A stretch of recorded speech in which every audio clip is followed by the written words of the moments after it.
Hello everyone, welcome to this week's edition of Market Wrap.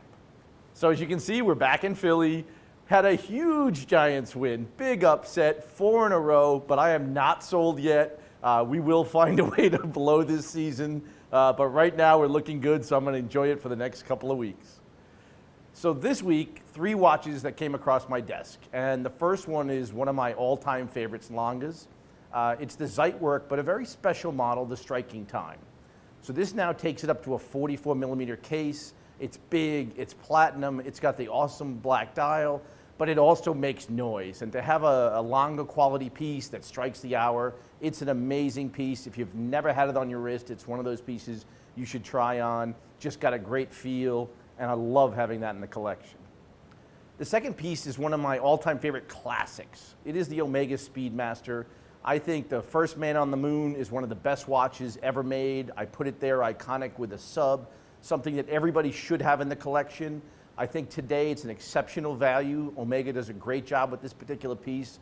They haven't gotten greedy with the price, so I think it's a great piece to have in your collection. And the last piece is one we don't see very often. It's the Jaeger-LeCoultre Memovox. Now, the Memovox is their alarm watch. To me, it's the nicest alarm watch that anybody's made. And this particular version is a limited edition made just for the boutiques in blue. You know how I feel about blue? It's a gorgeous piece. It's got a great sound. Again, amazing watch.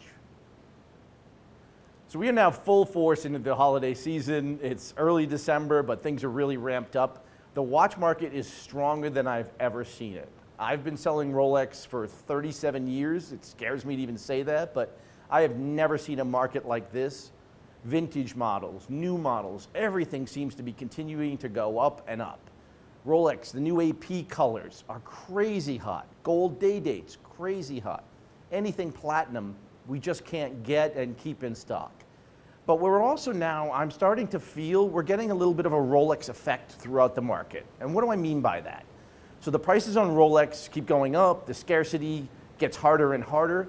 And what we're seeing is people are finally saying, oh my God, I gotta spend $15,000 or $20,000 for a steel sport Rolex. Suddenly this Omega, the Breitling, the Oris, these things look like great values because they are. So I'm starting to see the market spread out a little bit. The values in some of the mid-range brands look great today because I really believe they are great. The market's frothy, Rolex prices keep going up. So these things, it's a good chance to take a look at a watch that's speedy, that's a $5,000 watch, is an amazing piece, and especially when you price it against some of the equivalent Rolex models. We had a really good surprise this week. Yesterday, Lange introduced new models to celebrate their 175th anniversary. Obviously, it's a long milestone. We all know they were out of business for a little while, but it's nice to see them bring back the heritage and to kind of surprise us in the middle of December with a new intro. Again, we've spoken about this many times in the show. The one thing I do love about 2020 is that throughout the course of the year, we keep getting these new introductions. And yesterday was another nice surprise. Now, they introduced the Saxonia collection and a particular model that is an aventurine black dial. Now, typically, aventurine comes blue. It's got little flecks of copper. It is just gorgeous. And this is just one of the most elegant dress watches you will ever see.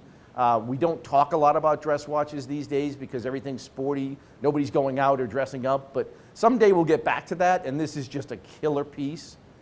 They also relaunched one of my classic favorite Saxonias, and it's the automatic with the big date. To me, it's 38.5 millimeters, perfect size.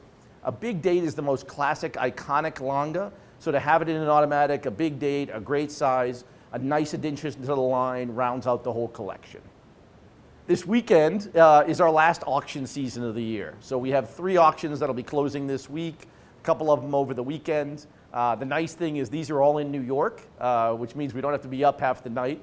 But I am following a couple of pieces closely, especially some of the Pateks. We have seen auction prices on Pateks start to tick up. Early in the year, we talked about how kind of all the other brands we're taking the oxygen out of the room, be it Rolex, be it Journe, be it some of the independents. And now I'm starting to see Patek come back to life. And really, especially on vintage pieces, prices are going up. We've seen annual calendars come back up. We've seen Calatravas come back up. And we're starting to see people realize that, hey, these Pateks really are a great value.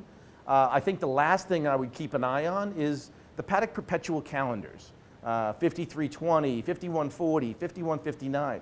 These are amazing classic watches that really haven't made a move yet. So I would keep a tight eye on those. I think we're going to see those creep up over the next year. It might be the last great value play in this frothy market. And the last thing we're going to talk about is what we are looking to buy, specifically those Patek Perpetuals. The 5320 to me is one of the prettiest Pateks ever made. It's just got a great vintage look. It's a perpetual calendar. It's just iconically Patek. They only made it for a short period of time. I think those are going to skyrocket over the next few years. The other one is the 5170 Patek, the chronograph, and especially the platinum dial, beautiful blue. Again, a fairly short run for an iconic 2-register chronograph. I think in 5 or 10 years, those will really be appreciated in the market. And the last thing, I'm going all Patek this week, is annual calendars. Specifically, I own the 5135, the tonneau shape. I think it's one of the prettiest watches, big size, annual calendar, and they really are a bargain compared to the new pieces today. Well, that's this week's Market Wrap. Thanks for watching. Hope to see you next week.